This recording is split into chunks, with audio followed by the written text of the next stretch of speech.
Hi guys, andito ako sa grocery ngayon at nag-iisip ako kung ano yung ipapadala ko sa Pilipinas para sa mga magulang ko.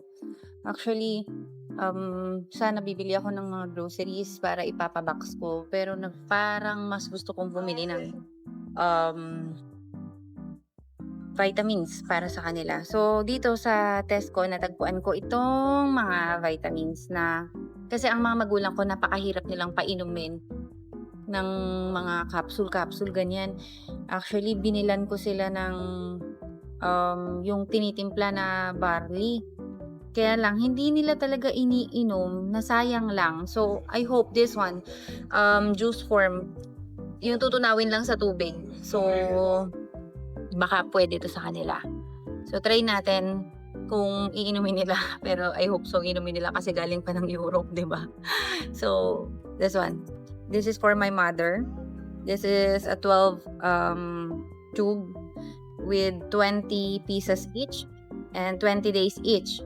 So, sa 12 is 240, good for almost lagpas ng buwan. So, try natin kung iinumin nila. Lagpas ng taon. I mean, 360 days minus 240. So, 120 minus. So, nasa 9 months. 9 months. 9 months nilang maiinom to.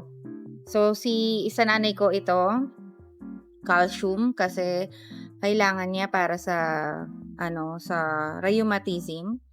Tapos, kay father naman, this one is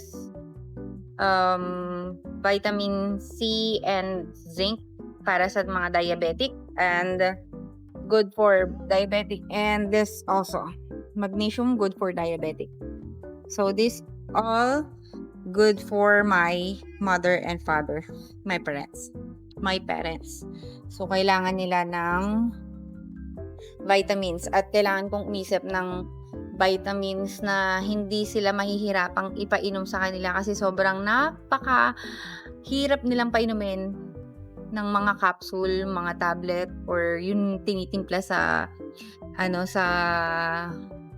tulad ng barley. So this one, itutunawin lang nila sa tubig. So I hope so inumin niyo to talaga, promise. Thank you. Bye.